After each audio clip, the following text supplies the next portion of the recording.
Hey, bonjour les amis Facebook, bonjour les abonnés YouTube. Je vous laisse vous connecter, arriver tranquillement pour ce nouveau Facebook Live où je vais m'adresser surtout aux personnes qui traversent ou qui ont traversé en fait plusieurs deuils cette année ou des deuils assez rapprochés, peut-être entre l'année dernière et cette année. Donc, je vous laisse arriver. On va parler des deuils multiples et comment traverser ces deuils multiples. Faites-moi un pouce bleu si vous êtes sur YouTube, un cœur si vous êtes présent.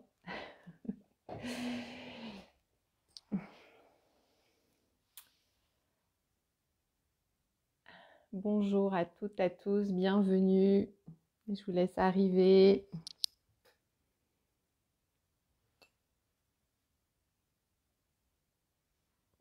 Je voulais aussi faire un petit clin d'œil à Sylvie qui m'a écrit, qui faisait partie du comité de relecture de mon livre. Peut-être que vous ne savez pas, mais pour la relecture de mon livre, voilà, j'ai proposé la relecture à des femmes qui avaient perdu un conjoint, qui était volontaire et que je remercie encore fort. Et en fait, Sylvie m'a fait un message parce que voilà, elle a gagné mon livre, je savais voilà, qu'elle avait déjà, mais qu'elle va offrir. C'est fou parce que toutes les personnes qui ont gagné mon livre, je crois qu'elles l'avaient quasiment toutes et qu'elles vont l'offrir à quelqu'un d'autre. Donc, mais c'est chouette aussi.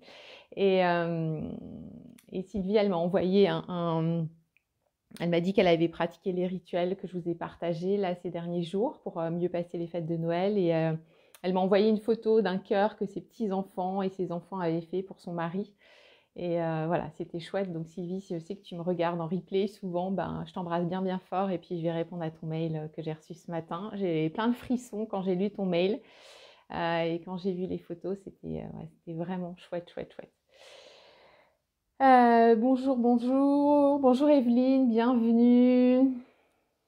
Je vous laisse vous connecter, arriver pour qu'on évoque aujourd'hui les deuils multiples. Donc peut-être que cette année, vous avez perdu plusieurs personnes autour de vous, peut-être voilà, votre conjoint, mais aussi peut-être un parent, un frère, une sœur, peut-être un grand-parent, un ami proche, ou que ces dernières années, vous avez vécu des deuils assez rapprochés. Et je sais que dans mon groupe, j'ai une cliente aujourd'hui qui est concernée, donc je l'embrasse bien fort, je pense aussi fort à elle. Et c'est une question qui revient souvent, c'est comment je peux faire quand je traverse ces deuils qui sont rapprochés, parce que souvent quand on perd des proches comme ça à 2, 3 mois, 6 mois d'intervalle ou un an, on a l'impression vraiment que tout le monde autour de nous est en train de mourir et c'est très violent, vraiment. Donc la première chose, bonjour Martine, bienvenue. La première chose que je voulais vous dire par rapport à ces deuils multiples, je vais reprendre l'analogie de la plaie. Alors, certaines femmes qui m'écoutent souvent, elles vont dire que je suis un peu obsédée par ça, mais c'est quand même quelque chose qui est très parlant. En fait, quand on perd plusieurs proches dans un délai quand même assez rapproché, ou qu'on perd aussi des proches en même temps. Je pense, il y a 2 ans, j'ai accompagné une dame qui a perdu son mari et ses 2 enfants dans un accident de voiture. Et voilà, Marie, je t'embrasse bien fort. Je sais que tu continues à me suivre et j'ai des nouvelles régulièrement. Voilà, c'est considéré, c'est ce qu'on appelle aussi un deuil multiple. Donc, je disais l'analogie de la plaie. En fait, quand vous perdez des proches comme ça de façon très rapprochée, c'est comme si vous aviez une plaie ici, une plaie ici, une plaie ici, une plaie ici. Autrement dit, voilà, vous avez à chaque deuil une plaie qui s'installe, voilà, au niveau de votre corps. La première chose à savoir, c'est que le processus de deuil, il agit sur toutes ces plaies en même temps. D'accord? Et il va concentrer son énergie sur toutes ces plaies en même temps. Donc le processus de deuil, il bosse sur toutes ces plaies. Et ce processus de deuil, je vous rappelle, c'est un processus allié, c'est un processus qui est vraiment cicatrisant. Donc ça, c'est la première chose. Après, je vais être assez directe, mais bon, vous me connaissez. Il est vrai que quand on vit des deuils comme ça, très rapprochés, eh bien, c'est plus long que quand on perd uniquement un proche. Parce qu'en fait, tout notre corps va vraiment se mobiliser sous l'ensemble de ces plaies-là, partout sur le corps. Et donc, ça va mettre plus de temps, ça va mettre plus d'énergie. Et j'ai envie de vous dire, il faut vraiment prendre soin de soi et être au ralenti encore plus que d'habitude. Parce qu'en fait, comme le processus de deuil, il va agir en même temps sur toutes ces plaies, sur tous ces deuils, ça va demander une énergie encore plus importante. Ça va pomper de l'énergie encore plus. Et en fait, c'est épuisant. Vous savez tous qu'un deuil, c'est pas fatigant, c'est épuisant. C'est autre chose qu'une petite fatigue passagère. C'est vraiment un épuisement qui est très fort. Donc quand on vit des deuils multiples, c'est un épuisement, j'ai envie de dire, puissance 1000. Donc c'est important de ralentir, de prendre son temps, pas dans les 6 premiers mois de s'embarquer dans des déménagements, dans des gros changements de vie, de se dire je vais changer de job, etc. C'est vraiment ralentir. Ça, c'est vraiment la première chose que je voulais vous dire. Le processus de deuil, il se fait en même temps sur toutes ces plaies, sur tous ces deuils. Et puis, ça va être plus long, ça va être plus lent. Ça, c'est une chose qu'il faut savoir. Autre chose, vous allez me dire comment on accompagne ces deuils multiples. Alors, moi, je me suis beaucoup intéressée, parce que régulièrement, voilà, j'ai des clientes qui sont concernées. Moi, je me suis intéressée à ce qui s'est passé au moment de l'épidémie SIDA aux États-Unis. Donc, à partir de 81, 82, cette épidémie qui a été, qui a été un vrai tsunami. Et en fait, ce qui se passait, c'est qu'il y a des personnes à ce moment-là aux États-Unis qui ont pu perdre en un mois 5, 10, 15 personnes dans leur cercle amical. Et en fait, dans les associations, il s'est créé, ça a été les premiers groupes de personnes endeuillées pour des deuils multiples. Aujourd'hui, en France, c'est plus rare que ces groupes existent, mais en tout cas, aux États-Unis, c'est quelque chose qui est resté suite à cette épidémie de sida. Et en fait, les bénévoles et tous les professionnels qui ont travaillé, qui ont accompagné ces personnes qui ont perdu 5, 10, 15 personnes autour d'eux du sida, eh bien, se sont rendus compte que c'était important dans l'accompagnement de fragmenter en fait les deuils. Donc, soit effectivement en séance, une séance, vous allez parler, par exemple, je sais pas, de votre conjoint pendant 1 heure, et puis la séance d'après, vous allez peut-être parler de votre parent qui est décédé, et la séance d'après, peut-être de votre sœur, de votre frère. Ou alors, on va fragmenter, en fait, dans une même séance, c'est plutôt comme ça, moi, que je travaille, en fait. On va fragmenter dans la séance des temps qu'on va dédier. Par exemple, je donne l'exemple de cette dame que j'ai accompagnée il y a 2 ans, qui avait perdu dans un accident de voiture ses 2 enfants et son mari. Et dans une séance qu'on faisait ensemble, c'est que il y avait des temps qui étaient dédiés à son mari, on va dire, alors je ne suis pas à la montre, je ne suis pas au timer, mais on va dire 10-15 minutes où on va parler que de son mari, 15 minutes on va parler de son premier enfant, 15 minutes on va parler de son deuxième enfant. On va fragmenter comme ça l'accompagnement, où du coup la personne, elle va parler des différentes personnes qu'elle a perdues. Et moi, je travaille comme ça en séance quand j'accompagne des personnes qui vivent des deuils multiples. Ça, c'est quelque chose qui est important, je trouve, à savoir. Ensuite, c'est vrai que la dernière chose que je voulais vous dire, aujourd'hui, je fais un live direct et court, et puis je répondrai si vous avez des questions. Bonjour Violette. Bonjour Anne-Marie. C'est vrai que quand on vit un deuil multiple, quand des personnes, moi, m'écrivent, je les encourage fortement. J'encourage tout le monde à se faire accompagner quand on vit un deuil, mais quand on vit un deuil multiple, j'encourage fortement les personnes à se faire accompagner. C'est vraiment très, très, très important.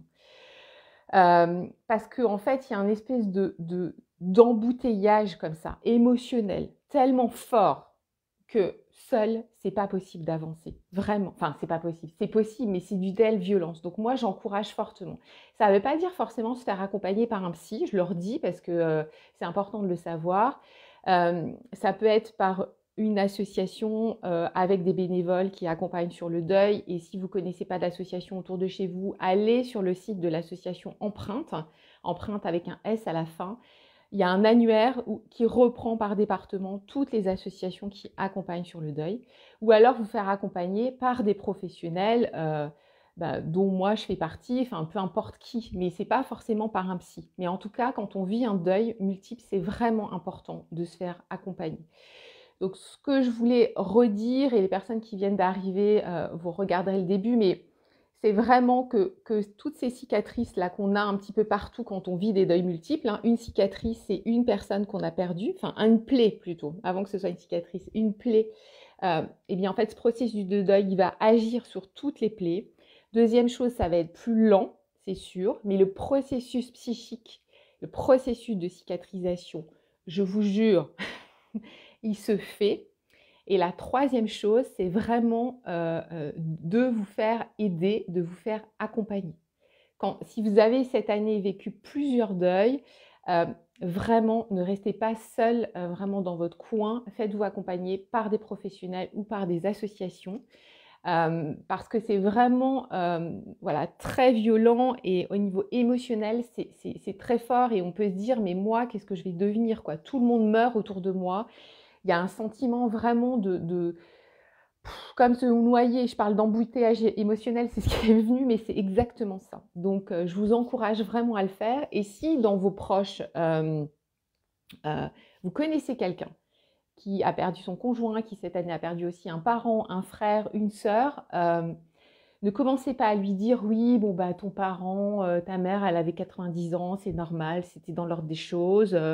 Ton mari, non mais ça va aller, blablabla. Non, conseillez-lui de se faire accompagner, de se faire aider. Soyez à son écoute. Je sais qu'on peut on peut se sentir impuissant face à tous ces deuils quand une personne nous dit cette année j'ai perdu mon conjoint, j'ai perdu mon frère, j'ai perdu ma mère. Ça peut être très désarçonnant. Mais franchement, il y a juste à écouter cette personne, écouter sa douleur, être dans ce que j'appelle moi une passivité bienveillante, vraiment, et de l'écouter. Vous n'allez pas avoir de solution pour l'aider comme ça. Donc les phrases à deux balles, les phrases bateau, psychologie de comptoir, non, on écoute. On peut lui dire j'entends ta douleur, je ne peux pas imaginer comme ça doit être violent, mais c'est terrible ce que tu vis. Et fais-toi accompagner, va voir des professionnels, va voir des associations. C'est ça que vous pouvez dire à vos proches ou au boulot, hein, si vous m'écoutez et que dans la sphère professionnelle aussi, vous rencontrez, parce que je sais que là, ces derniers jours, il y a aussi beaucoup de professionnels qui m'écoutent, des gens qui voilà, encourager les gens vraiment à se faire accompagner, être entourés par des gens qui connaissent bien le processus de deuil et qui vont aussi, quand vous êtes accompagné par des professionnels ou des associations, ben voilà, il y a plein de professionnels d'associations qui ont aussi des groupes et vous allez rencontrer aussi des personnes qui vivent un deuil et ça va être très aidant. Voilà ce que je voulais vous dire aujourd'hui. Vraiment, gardez confiance parce que le processus de deuil, il se fait en même temps sur toutes les plaies.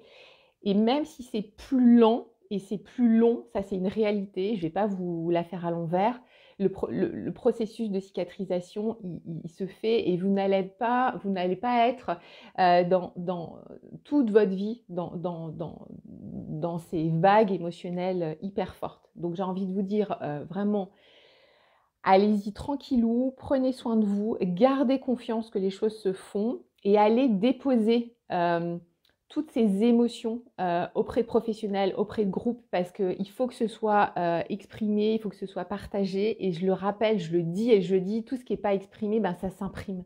Ça s'imprime dans notre corps, ça s'imprime dans notre cœur. Et c'est vraiment hyper important d'aller déposer ça. Vraiment. Je ne sais pas comment vous le dire autrement, j'espère que le message est passé, mais de ne pas garder ça en soi,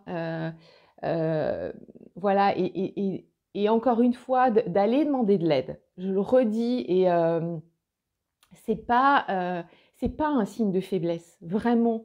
Et c'est vraiment, je pense, un signe d'intelligence. De reconnaître à un moment donné sa vulnérabilité, sa douleur, sa souffrance et se dire, en étant entourée, je vais mieux comprendre ma douleur, je vais mieux comprendre ce qui se passe et je vais lâcher la soupape La cocotte minute, là, comme on parlait dans le groupe des Yellow Women, là, Sabine utilisait beaucoup le terme de cocotte minute. Ben, ça permet de refroidir là, cette cocotte minute régulièrement et avoir euh, euh, vraiment des temps où vous allez partager ça. Bon, je vais faire un live, je pense, sur les groupes aussi, parce que c'est important aussi. Parfois, on se dit, je ne vais pas rejoindre un groupe. Là, je sors complètement de mon cadre du deuil multiple, mais souvent, les personnes, elles me disent, je ne veux pas rejoindre un groupe parce que moi, ça va être pathos, j'ai pas envie d'entendre la douleur des autres, ça ne va pas m'aider. Et en fait, c'est tout le contraire. Le groupe, c'est hyper puissant. Et moi, c'est ce que je vis dans mon groupe des Yellow Women. Et là, d'ailleurs, on va faire 2 groupes parce que le groupe est trop gros maintenant et je veux vraiment que chacune ait sa place. Et à partir de la rentrée du 1er janvier, il y aura vraiment 2 groupes. Donc c'est vraiment important dans les deuils multiples, toujours de se faire accompagner. Voilà ce que je voulais vous dire aujourd'hui. Violette, merci pour ce live, car avec ma fille, c'est très dur aujourd'hui, plus qu'hier, mais tu me donnes du courage. Yes, Violette. Et puis, n'hésite pas à partager dans notre groupe Facebook. Sylvie, partage ce qui se passe avec ton fils dans le groupe des Yellow Women, parce que là, tu es sur ma page pro. Mais voilà. Et puis, vraiment, on va se connecter toutes les deux aussi. Donc, rejoins-nous dans le groupe des Yellow Women, parce que là, tu n'es pas au bon endroit. Et je t'embrasse bien fort. Evelyne, moi, j'ai perdu mon mari 1 an avant notre chien, qui n'est pas un humain, mais qui pour nous, c'était notre 3e enfant à 4 pattes. J'espère que je ne vais pas choquer personne. Merci Rachel. Non, Evelyne, tu choques personne. En fait, le deuil d'un animal, c'est aussi un deuil et qui est assez négligé. Par exemple, au Canada, il y a beaucoup de professionnels qui se sont spécialisés sur l'accompagnement du deuil animalier.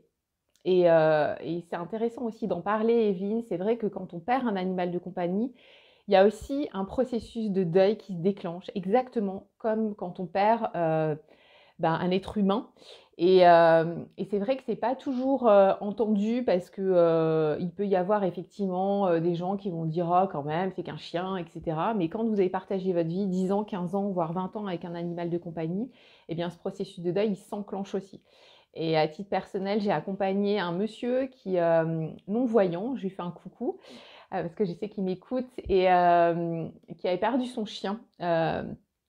Et pour lui, en plus, c'était une relation forcément très très forte, puisque c'était aussi son compagnon de vie qui l'accompagnait voilà, tous les jours. Et quand il est venu me voir, il venait au cabinet en présentiel. Et bien sûr, il est venu avec un nouveau chien, mais il me disait, moi, je suis mal et ça fait 1 an et je suis pas bien, etc. Et tout le monde me dit, mais c'est pas grave, t'as un nouveau chien, c'est rien. Et en fait, ce monsieur, il avait vraiment déclenché un processus de deuil et il était en deuil, clairement. Donc le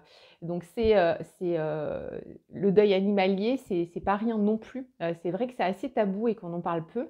Mais il se passe exactement la même chose que quand on perd un proche. Voilà. Voilà ce que je voulais vous partager, vous dire aujourd'hui. Je vais m'arrêter là pour aujourd'hui. Je vous remercie pour votre présence. Je serai en live demain. Alors demain un peu plus tard, je change d'horaire, hein, mais bon c'est comme ça. Je serai là plutôt à 17h demain, parce que pour toujours vous dire, voilà, je passe la journée avec ma grand-mère, voilà, qui a 94 ans, donc c'est une journée famille demain pour moi. Et donc je serai là à 17h en live. Et puis il y a des personnes qui commencent à m'écrire en disant, mais Rachel, après le 31, est-ce que tu vas continuer les Facebook Live? Alors, bon, moi je réfléchis pas trop à l'avance, honnêtement, j'ai pas de plan, je fais pas de plan sur la comète. C'est aussi comment ça me vient, enfin moi j'ai besoin que l'envie elle soit là, et donc un live quotidien toute l'année 2022, ce sera clairement pas possible pour moi. Par contre, je vais continuer bien sûr à faire des lives 2 fois, 3 fois par semaine, je pense, dès que ce sera possible pour moi, parce que j'ai envie vraiment de garder cette connexion avec vous, parce que moi ça me donne aussi beaucoup d'énergie d'être connectée avec vous tous les jours. Et je pense que ce que je me suis dit ce matin avant de me connecter, c'est qu'au mois de janvier, je vais aussi faire plus de live euh, qui va s'adresser à des femmes qui ont 1 an et demi, 2 ans, voire plus de 2 ans de deuil sur toute cette phase en fait de construction, de reconstruction, de toutes les questions qui peuvent se poser après. Parce que là, sur Noël, on a beaucoup parlé des émotions du deuil, de la traversée du deuil, des choses alors qui restent intenses. Mais c'est vrai que je le vois dans les femmes qui rejoignent, souvent c'est des femmes qui rejoignent mon programme de 9 mois, redonner un sens à sa vie sans lui. Elles ont 1 an et demi, 2 ans de deuil, voire des fois 3 ans, 4 ans, 5 ans de deuil. Et ils se posent d'autres questionnements, d'autres besoins, un travail sur apprivoiser la solitude, sur le manque, sur toute la reconstruction d'une identité à soi, quoi. Et en fait, ces femmes, c'est pour ça aussi qu'on fait un autre groupe, parce qu'il y a des questionnements aussi sur le nouvel amoureux. J'ai un nouvel amoureux, mais je me pose plein de questions sur la famille recomposée, sur appréhender cette solitude aussi, peut-être que j'ai envie de changer de travail, ou peut-être que je vais être en retraite. Alors tout dépend des âges, hein, parce que dans ce groupe-là, il y a des femmes de 28, 29 ans, et puis il y en a de 60, donc c'est assez mixte. Mais je me rends compte voilà, que dans ce programme-là, c'est riche aussi, et j'ai envie aussi de vous partager au mois de janvier des choses là-dessus, sur cette thématique-là aussi de la reconstruction, de l'après, parce que quand les choses sont un peu plus apaisées, quand on sent que le plus gros de notre souffrance est derrière nous, ok, mais qui je suis moi maintenant aujourd'hui, si j'ai perdu mon conjoint seul, je sens que mes valeurs ont changé, que mes priorités ont changé, peut-être que mon cercle amical aussi autour de moi a changé. Comment je fais pour continuer à avancer? Donc au mois de janvier, j'ai envie de vous parler plus de ces thématiques-là, et peut-être que j'aurai aussi des invités avec moi. Voilà. Et puis je vous tiendrai de toute façon au courant. Et j'avais les travers, donc il est vraiment temps que je m'arrête. Merci à toutes pour votre présence, et à tous, je vous embrasse bien fort. Peut-être aussi vous dire, parce que ça c'est une question, comme je ne suis pas toujours calée sur les horaires, si vous êtes abonné, pas si vous aimez, mais si vous êtes abonné à ma page Facebook, vous avez une petite notification quand je poste, quand je suis en direct, quand j'ai la vidéo. Et sur YouTube, c'est pareil. En fait, si vous êtes abonné, YouTube vous envoie une petite notification comme quoi j'ai posté le replay de la vidéo. Ça, c'est important. Comme ça, vous avez l'info tout de suite en direct. Je vous embrasse bien fort. Je vous retrouve demain à 17h. Je vous souhaite une douce journée. Prenez soin de vous. 1000 baisers. Ciao, ciao.